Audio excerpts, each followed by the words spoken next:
Écoutez bien. C'est le message qui parle, hein? La révélation.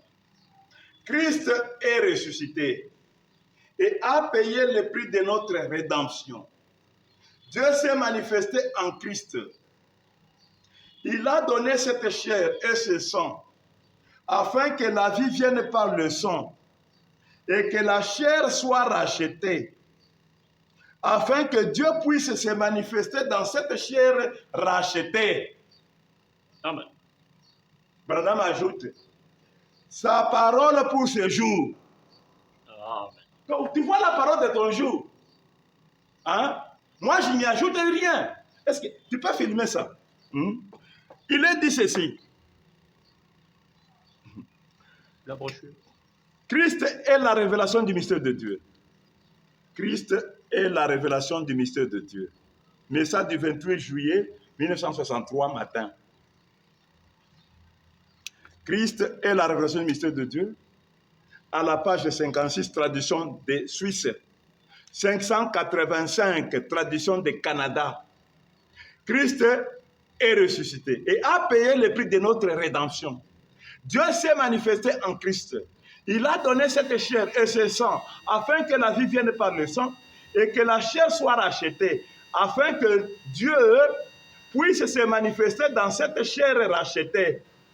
C'est sa parole pour ce jour, comme pour autrefois. Quelle gloire! Comprenez-vous ces choses? Il se pose des questions. Oh mon Dieu, quand pourrais-je m'arrêter? Oh! Amen. Voilà ton message. Quand il dit que chacun a son message, chacun les jours où il vit, il y a le message que Dieu avait imparti à cet âge-là. Est-ce que tu as écouté ton message? Hein? Où est-ce que Dieu devrait être? Où est-ce que la divinité devrait être? Que je change seulement le vocabulaire. Qui est-ce qui devrait être divinisé aujourd'hui? Qui est-ce qui devrait être la parole aujourd'hui parmi les humains? Un homme pécheur. Amen. Pas un homme au hasard parmi les pécheurs. L'authentique là, l'original. Adam original. Voyez? Cet homme-là, Dieu te le prend. Il le divinise comme il avait été divinisé avant qu'il ne pêche. Amen. Il est devenu Dieu. Est-ce que toi, tu peux croire? Amen. Ou il subit la crucifixion comme les autres avaient crucifié le leur? Est-ce que tu peux croire? C'est ça la question. Trouverai-je de la foi? Amen. Que je dise une chose, le sang ne sauve pas. Le sang est là-bas. Amen. Jésus, le tabernacle où il a amené le sang, c'est ce tabernacle là-dedans. C'est ce pécheur ici qui avait besoin du sang. C'est là qu'il y a le sang. Voyez? Maintenant, quand tu crois, tu es baptisé en lui, parce qu'on entre en Christ par le baptême. Quand tu crois, tu entres en lui. Le sang de Jésus, tu vas le trouver là-bas. C'est en ce moment-là que le sang de Jésus est appelé. Le sang de lui, Adam, et de toi, son fils. Amen. Le sang de Jésus, là.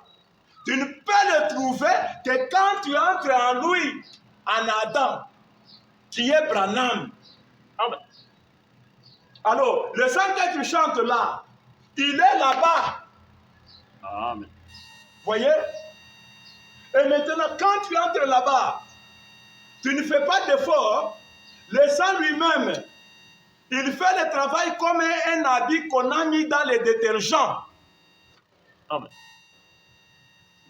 Un habit qu'on a mis dans des savons qui a des taches. Les savons font le travail d'éliminer les taches. Amen. À ce moment-là, ce n'est plus un effort individuel. Parce que la réalité est que tu es là où il y a le sang qui lave. Amen. Mais pour y être, ça demande de la foi. Amen. Il faut croire en cette chose. Parce que c'est le livre de cette chose qui est ouvert. Amen. Et quand tu crois, tu as la foi, le sang maintenant va te garder pur. À ce moment-là, tu seras saint. Tu n'es pas saint ou sainte en portant de longues robes. Amen. Tu n'es pas saint en ne faisant pas certaines choses. Tu deviens saint quand tu es là où Dieu accorde de la sainteté. Là où Dieu a mis les moyens de rendre quelqu'un saint. Amen. Amen.